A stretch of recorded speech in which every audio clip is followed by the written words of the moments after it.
एक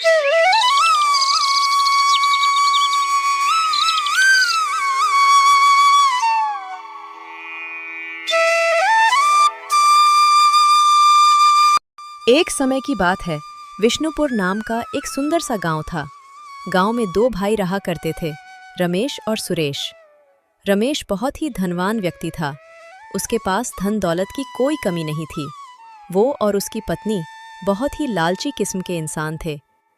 और उधर उसका छोटा भाई सुरेश बहुत ही गरीब व्यक्ति था। माता पहले ही गुजर चुकी थी और पिता के बिस्तर पर पड़ते ही रमेश और उसकी पत्नी शहर में रहने चले गए और बीमार पिता की जिम्मेदारी छोटे भाई पर छोड़ दी। सुरेश बहुत ही मेहनती और संतोषी व्यक्ति था। वह अपने गांव की जमीन पर ही सारा दिन मजदूरी करता ताकि वह अपना गुजर बसर कर सके। सुनो, पिताजी की दवाइयाँ खत्म हो गई हैं। हाँ सुनीता, मुझे याद है, पर मेरे पास इतने पैसे नहीं कि मैं दवा खरीदूं।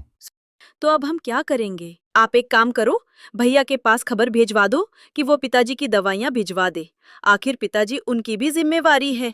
बड़े भाई रमेश ने शहर में बसने के लिए पिता का आधा से अधिक धन ले लिया था और कभी-कभी गांव अपने पिता से मिलने आया करता था।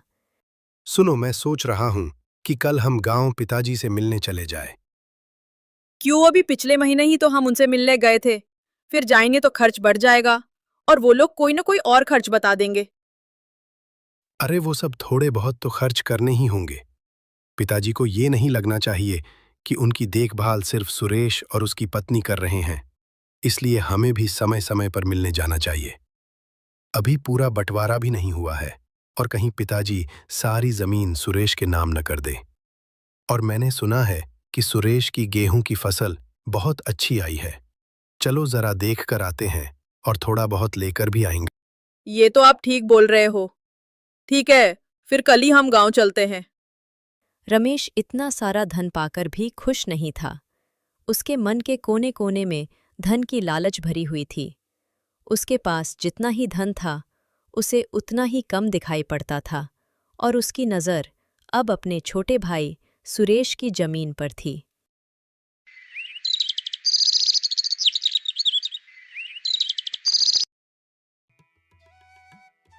दूसरे दिन रमेश और उसकी पत्नी गांव के लिए निकल जाते हैं।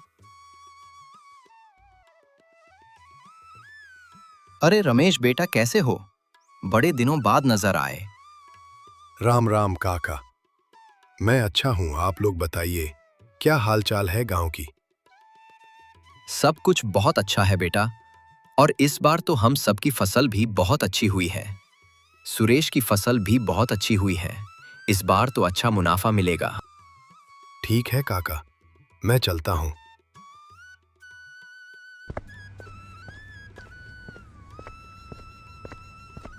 अरे सुनो, घर तो पीछे निकल गया। हम खेत तक क्यों जा रहे हैं? गौरी, चलो पहले खेत पर चल के फसल ही देख लिया जाए।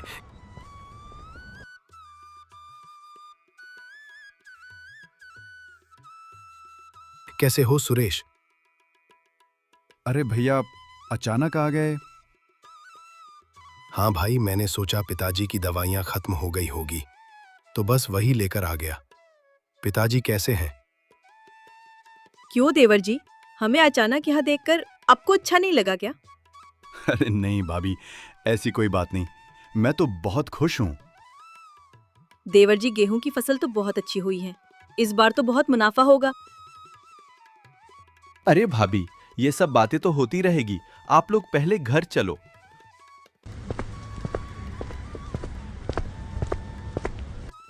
सब घर पहुंचते हैं। सुनीता उनकी खातिरदारी करती है। पिताजी कैसे हैं? देखिए, मैं आपकी दवाइयाँ ले आया हूँ।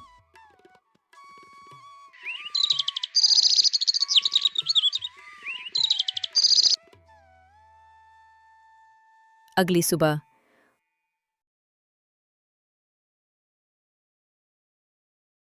क्या हुआ सुनीता, तुम इतनी परेशान क्यों हो?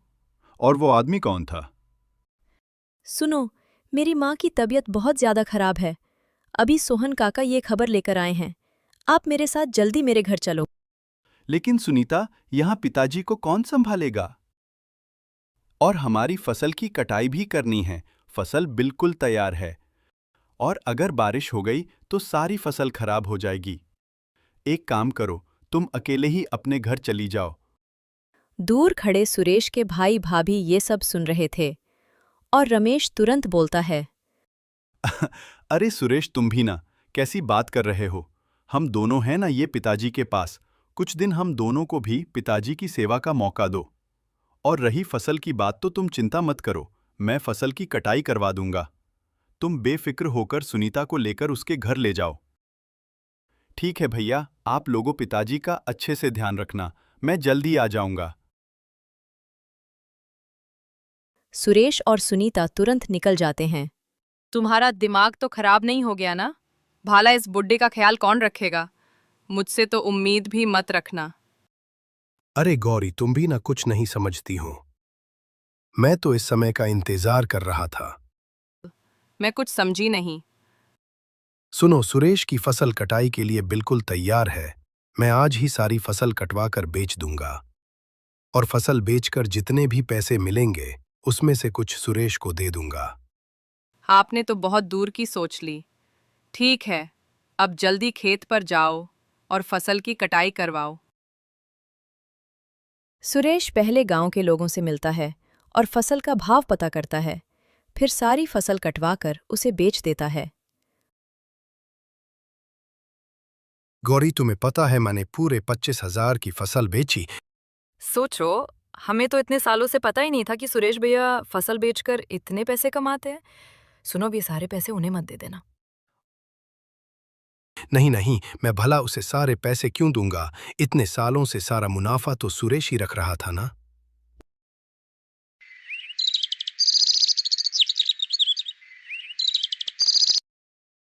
2 दिनों बाद जब सुरेश घर आता है तो रमेश उससे सिर्फ 5,000 रुपए देता है। ये लो भाई, तुम्हारे फसल की कीमत। पर भैया, ये तो बहुत कम है। मेरी फसल की कीमत तो कम से कम 25-30 हजार की थी। लगता है भैया आपको किसी ने बेवकूफ बना दिया। आप मुझे बताओ, आपने किसे फसल बेची? मैं अभी उससे जाकर बात करता हूं। सुरेश, मैंने फसल 25,000 में ही बेची है। फिर भैया आप मुझे इतने कम रुपए क्यों दे रहे हो? भाई, हर बार तो तू ही फसल के सारे पैसा रखता। मैंने कभी तुझसे अपना हिस्सा नहीं मांगा। भैया सेठ, लेकिन आप तो जानते हैं ना कि इस फसल की कमाई से ही मैं साल भर का खर्च चलाता हूं और पिताजी की दवाइयां भी लेनी होती हैं। भैया आप ऐसा मत कीजिए। सुरेश, जितना मैं तुम्हें दे रहा हूं वो बहुत है। और हां, मैंने पिताजी से बात करके बंटवारा करवा लिया है। भैया, आप ये क्या बोल रहे हो? आपने बंटवारा करवा लिया, लेकिन क्यों? और वो भी तब जब मैं यहां मौजूद भी नहीं था। हाँ भाई, मेरे पास इतना समय नहीं कि मैं यहाँ बार बार आऊं। और हाँ, मैंने ये बंटवारा सरपंच काका के सामने ही करवाया है। तो आज से पूरब दिशा की खेत तुम्हारी है। पर भैया, वो जमीन तो उतनी उपजाऊ नहीं है। भला मैं वो खेत लेकर क्या करूंगा? सुरेश, मैं इस घर में कोई हिस्सा भी तो नहीं ले रहा हूं। तो अच्छी जमीन तो मैं लूंगा ना। तुम इस घर में आराम से रहो और पिताजी से मिलने हम लोग आते रहेंगे। और तुम उनकी दवाइयों की भी चिंता मत करना। मैं समय पर दवाइयां भिजवा दूंगा या फिर खुद लेकर आ जाऊंगा। और हाँ, मैंने पश्चिम वाली जमीन भोला को दी है खेती करने के लिए। हाँ, ठीक है भाई, अब हम चलते हैं। पिताजी का ख्याल रखना। इतना बोलकर रमेश और उसकी पत्नी घर से निकल जाते हैं। अब मुझे सारा खेल समझ आया। वही तो मैं बोलूं कि तुम्हारे भैया ने इतने प्यार से हमें मेरे घर जाने को क्यों कहा। वैसे तुमने उन लोगों को ऐसे कैसे जाने दिया? क्या तुम्हें उनकी सारी बातें मंजूर है? और वो क्या बोल रहे हैं कि उन्होंने पिताजी से बात कर ली? क्या उन्हें पता नहीं कि पिताजी तो पिछले 1 महीने से कुछ बोलते ही नहीं? सुनीता, मैं भी वही सोच रहा हूं कि क्या सच में पिताजी ने बात की? तो अब पिताजी मुझसे क्यों नहीं बोल रहे? तुम ना बुद्धू के बुद्धू ही रहोगे। तुम्हें अब भी ये समझ में नहीं आ रहा कि तुम्हारे भैया ने तुम्हारे भोले और सीधे होने का फायदा उठाया है। सुनीता, मुझे तो बस इस बात से संतोष है कि भैया पिताजी को अपने साथ नहीं ले गए। पिताजी मेरे पास हैं, तो मैं उस बंजर जमीन को भी उपजाऊ बना दूंगा। यानी कि तुम्हें उनके इस बेईमानी से कोई फर्क नहीं पड़ रहा। हे भगवान, किस बुद्धू राम को मेरे गले बांध दिया।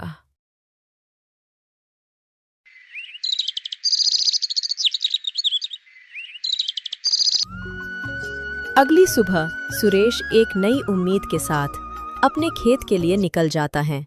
खेत की हालत देखकर वो थोड़ा परेशान होता है। इस खेत की जमीन की हालत तो बहुत खराब है, लेकिन मैं हार नहीं मानूंगा और अपनी मेहनत से इस खेत को भी सोना बना दूंगा।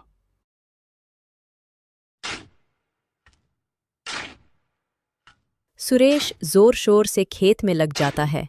तभी गांव के सरपंच उधर से निकल रहे थे। अरे सुरेश, तुम इस बंजर जमीन पर क्या कर रहे हो? सरपंच की बात सुनकर सुरेश को कुछ समझ नहीं आता और वो बोलता है।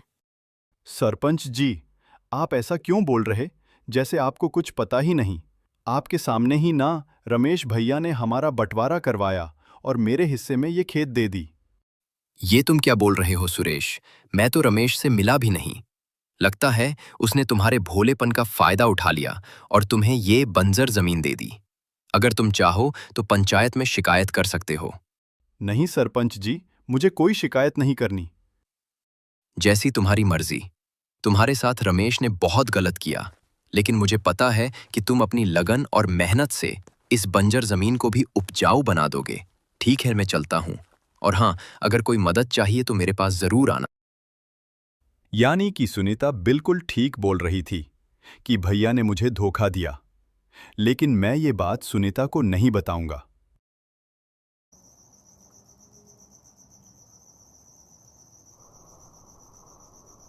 सुनो, घर में अब बहुत थोड़ा ही अनाज बचा है। भला अब हम क्या करेंगे और कब तक तुम उस खेत में अपना समय बर्बाद करोगे? मैं तो कहती हूँ कि तुम कुछ और काम कर लो, वरना खाने के लाले पड़ जाएंगे। हाँ सुनीता, तुम ठीक बोल रही हो। अब तो मेरे पास पैसे भी नहीं हैं। मुझे भी खेत के लिए अच्छी खाद और बीज चाहिए। ये सब कैसे होगा? मैं कल से खेत के काम के साथ साथ कहीं मजदूरी का काम भी शुरू कर देता हूँ।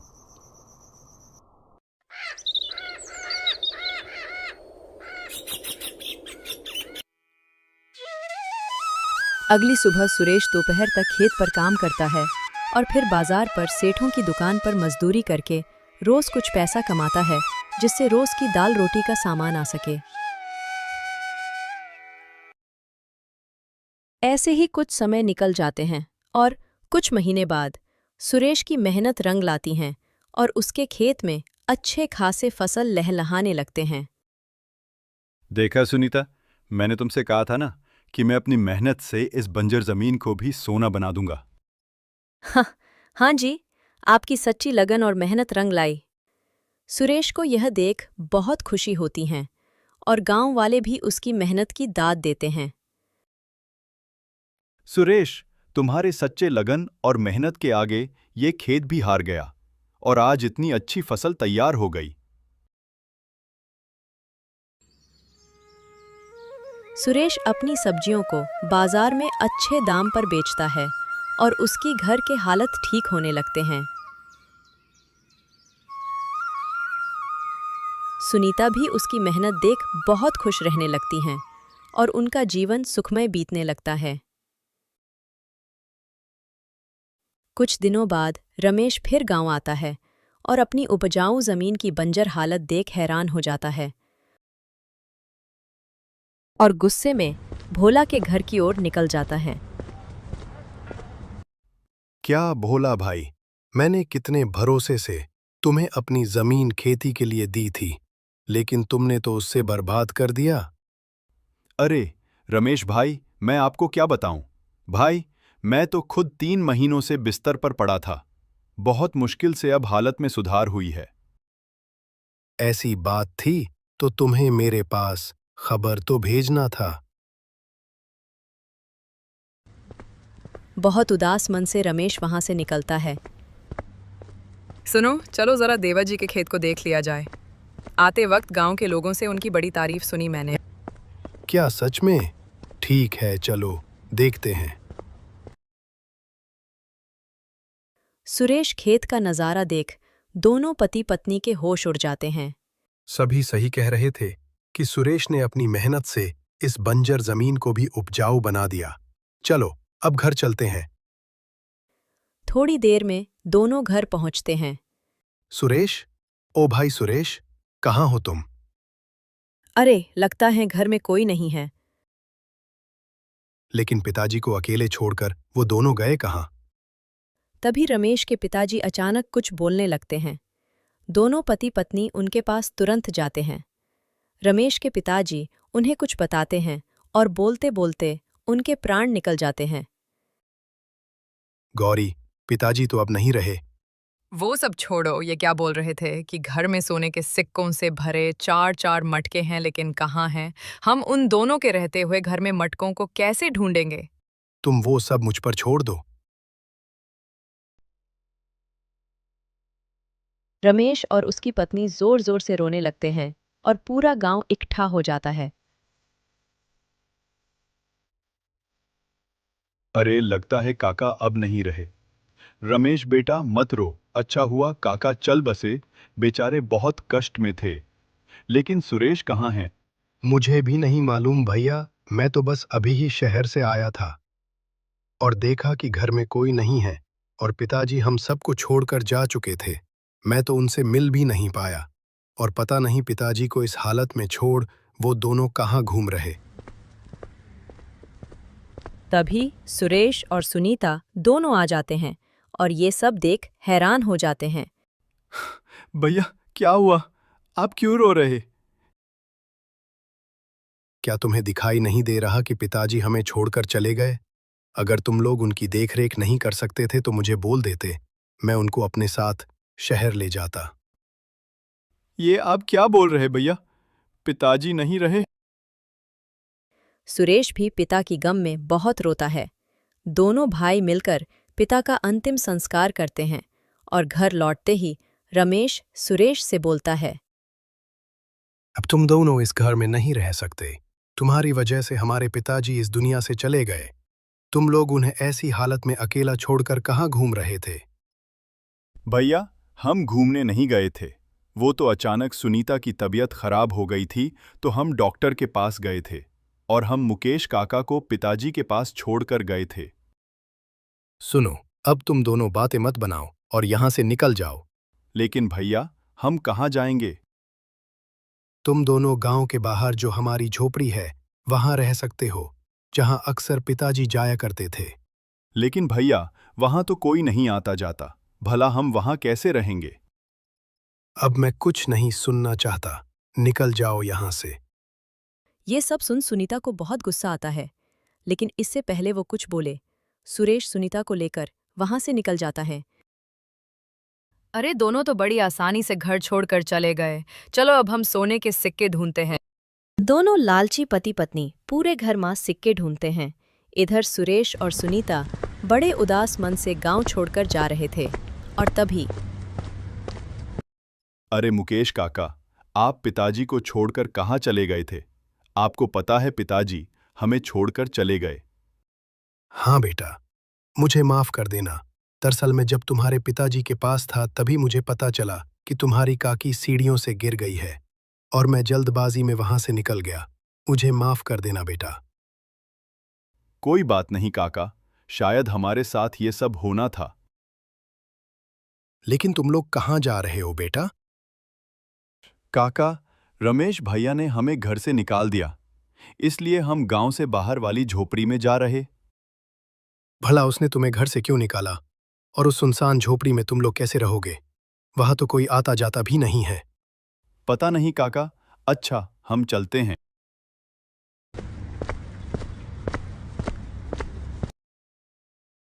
दूसरी तरफ दोनों पति पत्नी सिक्के ढूंढते ढूंढते थक जाते हैं। अरे, आखिर पिताजी ने वो मटके कहाँ छुपाए होंगे? हम भी कितने बुद्धू हैं। अगर वो सामने होते तो क्या सुरेश और सुनीता को नहीं दिखते? जरूर वो जमीन के नीचे गड़े होंगे। हाँ हाँ, शायद तुम ठीक बोल रही हो। रुको, मैं कुदाल लेकर आता हूँ। दोनों मिलकर पूरा घर कोड़ डालते हैं, लेकिन सिक्के कहीं नहीं मिलते। इधर सुरेश और सुनीता झोपड़ी में पहुंचते हैं। सुनीता, क्या तुम मुझ पर गुस्सा नहीं हो? आप ऐसा क्यों बोल रहे? तुमने एक बार भी मेरे फैसले का विरोध नहीं किया। मेरे एक बार बोलने पर ही तुम मेरे साथ इस झोपड़ी में रहने चली आईं। मैंने एक बार तुम्हारे फैसले पर सवाल उठाकर गलती कर चुकी है। अब फिर से वो गलती नहीं कर सकती। मुझे तुम पर और तुम्हारी मेहनत पर पूरा भरोसा है। लेकिन सुनीता, मैं अब अंदर से टूट चुका हूं। मुझे एक ही बात बार बार सता रही है कि कहीं सच में हमारी लापरवाही के वजह से तो पिताजी की जान नहीं चली गई। तुम ना कुछ ज्यादा सोच रहे हो। इतना मत सोचो और अंदर चलो। तभी वहां गांव के सरपंच आ जाते हैं। सुरेश बेटा, माफ करना, मैं तुम्हारे पिताजी के अंतिम संस्कार में शामिल नहीं हो पाया। बेटा दरअसल मैं गांव से बाहर गया हुआ था और गांव जैसे ही आया मुकेश ने मुझे सब कुछ बताया। काका, अब होनी को कौन टाल सकता है? जो होना था वो हो गया। सब बात ही कर रहे थे कि सुनीता की आवाज आती है। सुनो, जल्दी अंदर आओ, जल्दी अंदर आओ। सब जल्दी से झोपड़ी के अंदर जाते हैं और सबकी आंखें फटी की फटी रह जाती हैं। ये इतने सारे सोने के सिक्के देखो, 4-4 मटके सोने के सिक्कों से भरा है। सब सिक्कों को देखते रह जाते हैं। सुरेश, भगवान से बड़ा कोई नहीं। देख, उन्हें भी तेरे साथ हुए अन्याय देखे नहीं गए और तुम दोनों ने अपने पिता की भी कितनी सेवा की थी। उन्हीं सबका ये फल है।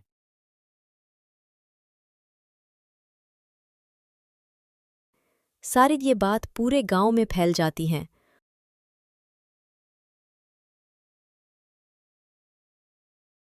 और रमेश को भी ये बात पता चलती है।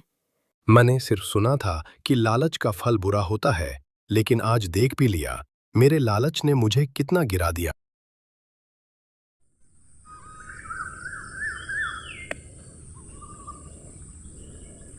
ये कहानी एक छोटे से गांव में रहने वाली सुमन की है। सुमन एक बहुत ही सुंदर और सुशील लड़की थी। वह अपने भाई रमेश और भाभी नीलम के साथ रहती थी। सुमन और रमेश के माँ बाप काफी समय पहले ही गुजर गए थे। सुमन का भाई सुमन को बहुत प्यार करता था और उसको खुश देखना चाहता था, लेकिन रमेश की पत्नी नीलम सुमन पर बहुत अत्याचार करती थी। वह सुमन से घर का सारा काम करवाती थी। सुमन को सारा दिन काम करता देख उसका भाई बहुत दुखी होता था, लेकिन अपनी पत्नी को कुछ कह नहीं पाता।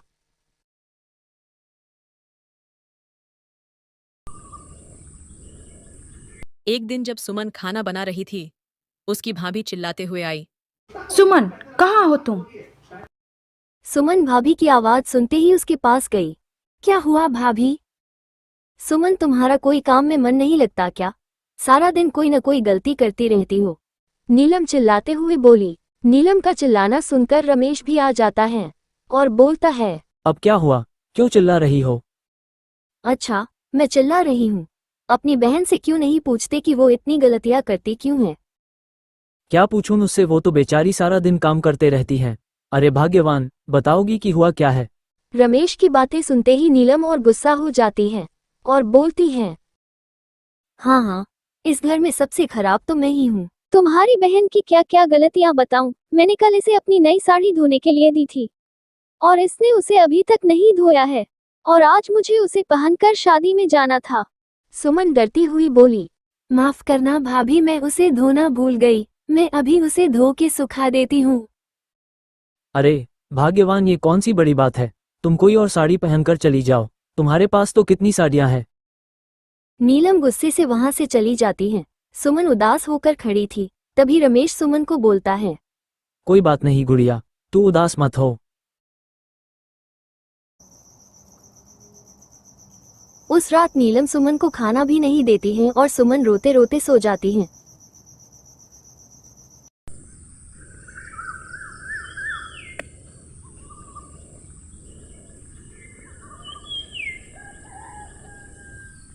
अगली सुबह नीलम की बहन रजनी आती है। नीलम अपनी बहन को देख बहुत खुश होती है। रजनी, तुमने कोई खबर भी नहीं दिया कि तू आ रही है। दीदी, मुझे तुम्हारी बहुत याद आ रही थी तो मैं आ गई। बहन, तुमने बहुत अच्छा किया जो यहाँ आ गई। अब दोनों बहनें मिलकर खूब सारी बातें करेंगे। तू अंदर चलकर आराम कर, काफी थक गई होगी। घर के अंदर आकर नीलम सुमन से बोलती है, सुमन तुम मेरी बहन के लिए कुछ अच्छा सा खाना बनाकर ले आओ। जी भाभी, आप लोग बैठो, मैं अभी कुछ बना के लाती हूँ।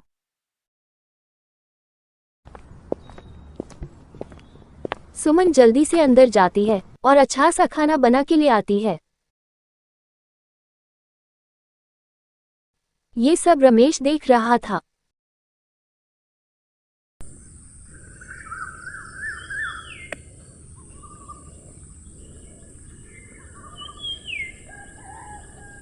अब रोज का यही हो गया था। दोनों बहनें सारा दिन बातें करती और घर का सारा काम सुमन करती। एक दिन रमेश को बहुत गुस्सा आया और उसने नीलम को बोला, नीलम, मैं कई दिनों से देख रहा हूँ तुम दोनों बहनें सारा दिन बैठी रहती हो और घर का सारा काम सुमन अकेले करती हैं। तुम्हें नहीं लगता कि तुम दोनों को उसकी मदद करनी चाहिए? नीलम ये सब सुनते ही आग बबूला हो जाती है और रमेश को बोलती है, तुम बाहर चलो। तुम्हारा दिमाग तो ठीक है ना? ये सब तुम मेरी बहन के सामने क्या बोल रहे हो? वो हमारी मेहमान है, क्या मैं उससे काम करने के लिए बोलूं? उसे कितना बुरा लगेगा? रमेश बोलता है, अच्छा, तुम्हारी बहन को बुरा लगेगा, और तुमने कभी सोचा है तुम जो रोज सुमन को इतना भला बुरा बोलती हो उसे कितना बुरा लगता होगा? देख लेना नीलम, जिस दिन सुमन की शादी हो जाएगी और वो अपने घर चली जाएगी उस दिन तुम्हें समझ आएगा। इतना बोलकर रमेश चला जाता है। नीलम बोलती है, उसे शादी करेगा कौन? दूसरी तरफ उस गांव के जमींदार का बेटा शहर से अपनी पढ़ाई पूरी करके आया था। राहुल देख, तुझसे मिलने मुनीम जी आए हैं। प्रणाम काका। खुश रहो बेटा, कैसे हो? जी मैं ठीक हूँ, आप कैसे हैं? मैं भी ठीक हूँ बेटा। लाला जी बता रहे थे कि शहर में तुम्हें नौकरी मिल गई। जी, मुझे शहर में बहुत अच्छी नौकरी मिल गई है। काका, सोहन कैसा है? सोहन तो तुमसे ही मिलने आ रहा था, पता नहीं कहाँ रह गया। मैं अभी उससे ही मिलने जा रहा हूँ। इतना बोलकर राहुल निकल जाता है। राहुल सोहन से मिलने के लिए जा ही रहा था कि रास्ते में उसे सुमन दिखती है। सुमन बाजार से सब्जी लेकर घर जा रही थी। राहुल सुमन को देखता रह जाता है और तभी वहां सोहन भी आ जाता है।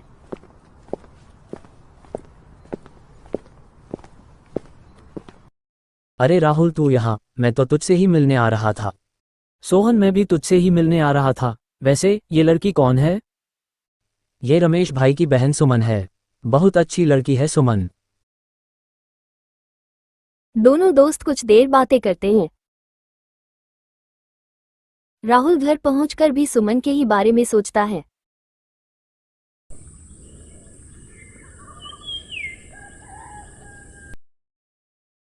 अगली सुबह राहुल अपने पिताजी से बोलता है, पिताजी, मुझे आपसे कुछ बात करनी है। क्या बात करनी है बेटा, बोलो। दरअसल पिताजी, मुझे गांव की एक लड़की पसंद आ गई है। मैं उससे शादी करना चाहता हूँ। अच्छा, ये तो बहुत अच्छी बात है, लेकिन वो लड़की है कौन? दरअसल पिताजी, मैंने उस लड़की को कल रास्ते में देखा। सोहन ने बताया कि वो बहुत अच्छी लड़की है और वो किसी रमेश की बहन है। अच्छा, मैं मुनीम जी से बात करके उस लड़की के भाई को बुलवाता हूँ।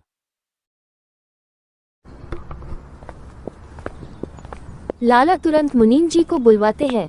मुनीम जी के आते ही लाला सारी बात उन्हें बताते हैं और बोलते हैं, मुनीम जी, आप उस रमेश को बुलवाए, मैं आज ही उससे रिश्ते के लिए बात करूंगा। जी लाला जी, मैं अभी उस रमेश को बुलवाता हूँ। वैसे एक बात बोलूँ लाला जी, सच में सुमन बहुत ही अच्छी लड़की है। राहुल बेटा ने बहुत सही लड़की को पसंद किया है। मुनीम जी रमेश को बुलवाने के लिए एक आदमी उसके घर भेजते हैं। रमेश, कहाँ हो तुम? अरे रामलाल, तुम क्या हुआ, क्यों बुला रहे हो? रमेश, तुम्हें लाला जी ने अभी अपने घर बुलाया है। अच्छा, लेकिन क्यों? मुझे नहीं मालूम, मुझे तो मुनीम जी ने बस इतना ही बोला कि तुम्हें ये खबर दे दूं। रमेश उसी वक्त लाला जी के घर के लिए निकल जाता है। रमेश पूरे रास्ते यही सोचता है कि लाला जी ने मुझे क्यों बुलाया है। लाला जी के घर पहुंचकर रमेश बोलता है, राम राम लाला जी, कहिए क्यों बुलाया है मुझे। राम राम रमेश, आओ बैठो। जी ये आप क्या बोल रहे हैं, भला मैं आपके साथ कैसे बैठ सकता हूँ। अरे रमेश तुम बैठो, मुझे तुमसे कुछ जरूरी बात करनी है। अब बोलिए लाला जी, क्या हुआ, क्या मुझसे कोई गलती हो गई है। दरअसल रमेश, मेरे बेटे को तुम्हारी बहन सुमन पसंद आ गई है और वो तुम्हारी बहन से शादी करना चाहता है। क्या तुम्हें ये रिश्ता मंजूर है? रमेश ये सुनकर अचंभित हो जाता है, जैसे वो कोई सपना देख रहा हो। फिर रमेश बोलता है, ये आप क्या बोल रहे लाला जी, हम गरीब लोग तो ऐसे रिश्ते के लिए सपने में भी नहीं सोच सकते। क्या आप सच बोल रहे हैं? हाँ रमेश, मैं बिल्कुल सच बोल रहा हूँ। रमेश तुम जाओ और जाकर शादी की तैयारियां करो। रमेश की खुशी का ठिकाना नहीं था, उसे ये सब एक सपना जैसा लग रहा था। घर पहुंचते ही रमेश की पत्नी पूछती है, मैंने सुना कि तुम्हें लाला जी ने अपने घर बुलाया था, क्या हुआ, क्यों बुलाया था? हाँ नीलम, मुझे लाला जी ने बुलाया था, और क्यों बुलाया था ये तुम भी जानकर हैरान रह जाओगी। मुझे तो अभी तक यकीन नहीं हो रहा कि जो लाला जी ने कहा वो सच है। अब बताओगे भी या यूं ही पहेलियां बुझाते रहोगे? बताता हूँ नीलम, लाला जी अपने बेटे राहुल की शादी हमारी सुमन से करना चाहते हैं। ये सुनते ही नीलम के होश उड़ जाते हैं। रमेश बोलता है, मैं जानता था नीलम, तुम्हें भी इस बात पर यकीन नहीं होगा। नीलम, मुझे यकीन था कि भगवान ने सुमन के भाग्य में जरूर बहुत अच्छा कुछ लिखा होगा। नीलम, मैं अभी ये खुशखबरी सुमन को बताता हूँ। इतना बोलकर रमेश चला जाता है। नीलम बोलती है, उसका भाग्य तो मैं लिखूंगी। रमेश ये खुशखबरी सुमन को बताता है, लेकिन नीलम मन ही मन कुछ और सोच रही थी। रमेश के जाने के बाद नीलम की बहन बोलती है, दीदी, क्या सच में इसकी शादी लाला के बेटे से होगी? नहीं रजनी, लाला के बेटे से सुमन की नहीं बल्कि तेरी शादी होगी। रजनी नीलम की बातें सुनकर हैरान हो जाती है और बोलती है, दीदी, ये तुम क्या बोल रही हो, लेकिन ये होगा कैसे? तू बस शादी की तैयारी कर, कब क्या करना है वो मैं देख लूंगी।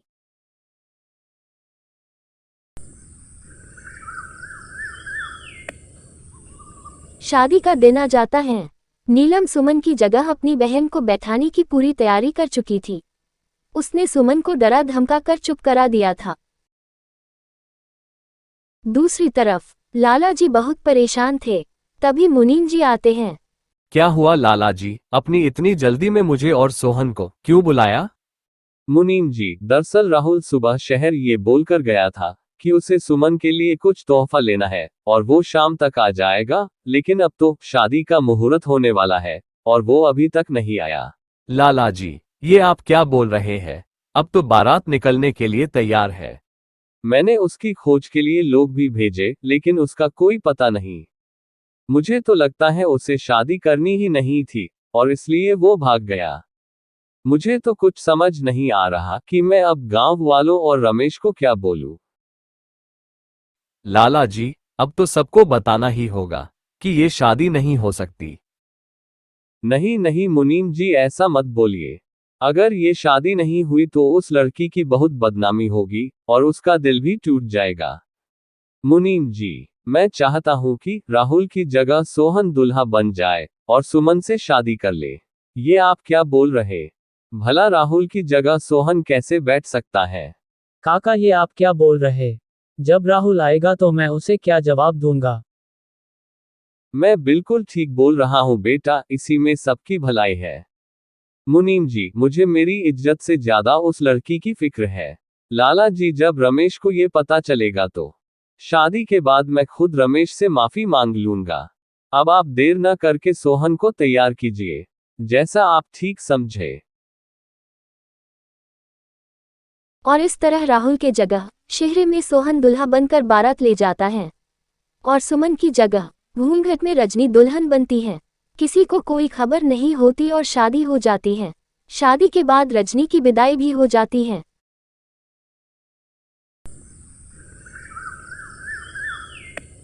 दूसरे दिन सुबह सुमन अपने घर के काम में लग जाती है और जब रमेश सुबह जागता है और सुमन को घर में देखता है तो हैरान रह जाता है।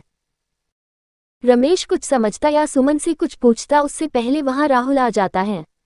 राहुल आते ही सुमन और रमेश से माफी मांगने लगता है। सुमन मुझे माफ कर दो, रमेश भाई आप भी मुझे माफ कर दो। सुमन को भी कुछ समझ नहीं आता है। इतने में वहां नीलम भी आ जाती है। राहुल बोलता है, मुझे पता है कि कल रात शादी में मेरे न पहुंचने से आप लोगों को कितना गुस्सा आया होगा और न जाने लोगों की कितनी बातें सुननी पड़ी होगी। राहुल की ये बातें सुनते ही नीलम को भी कुछ समझ नहीं आता। वो सोचती ही है कि अगर कल दुल्हा राहुल नहीं था तो फिर रजनी की शादी किससे हुई। तब तक वहां गुस्से में नीलम की बहन रजनी और सोहन भी आ जाते हैं। रजनी गुस्से में बोलती है, दीदी हमारे साथ धोखा हुआ है। रजनी ये तू क्या बोल रही है? मेरी शादी राहुल से नहीं बल्कि मुनीम जी के बेटे सोहन से हुई है। रमेश बोलता है, कोई बताएगा कि ये सब क्या हो रहा है? नीलम तुम बताओ, क्या कल सुमन की जगह दुल्हन रजनी बनी थी? मुझे माफ कर दो, दरअसल मैं चाहती थी कि राहुल के साथ सुमन नहीं बल्कि मेरी बहन रजनी की शादी हो और इसलिए मैंने सुमन की जगह रजनी को दुल्हन बनाकर बैठा दिया। सोहन राहुल से बोलता है, राहुल तू यहाँ, कल रात तू कहाँ था? दरअसल जब मैं शहर से लौट रहा था तो रास्ते में मेरी गाड़ी खराब हो गई और रास्ता सुनसान होने की वजह से मुझे कोई दूसरी गाड़ी भी नहीं मिली। मैंने समय पर आने की बहुत कोशिश की लेकिन मैं नहीं पहुंच पाया। फिर सोहन भी सारी बातें बताता है कि वो राहुल की जगह दुल्हा बनकर बैठा था। ये सारी बातें सुनकर रमेश बोलता है, नीलम तुमसे मुझे ये उम्मीद नहीं थी। नीलम तुमने देख लिया ना कि तुमने किसी का भाग्य बदलना चाहा तो भगवान ने क्या खेल खेला। नीलम अब तो तुम भी समझ गई होगी कि कोई किसी का भाग्य छीन या मिटा नहीं सकता। जिसके भाग्य में जो लिखा होता है वो उसे मिलकर रहता है। मैं गलत थी, मैंने सुमन का भाग्य छीनना चाहा और भगवान ने मुझे ये सबक सिखा दिया। सुमन तुम भी मुझे माफ कर दो। और फिर सुमन और राहुल की शादी बहुत धूमधाम से होती है। इस कहानी से हमें ये सीख मिलती है कि कोई कितना भी जोर क्यों न लगा ले, लेकिन किसी का भाग्य नहीं बदल सकता और जो हमारे भाग्य में है वो हमें मिलके रहेगा। बस हमें अपना कर्म करते रहना चाहिए। और भी ऐसी अच्छी कहानी देखने के लिए वीडियो को लाइक और चैनल को सब्सक्राइब करें।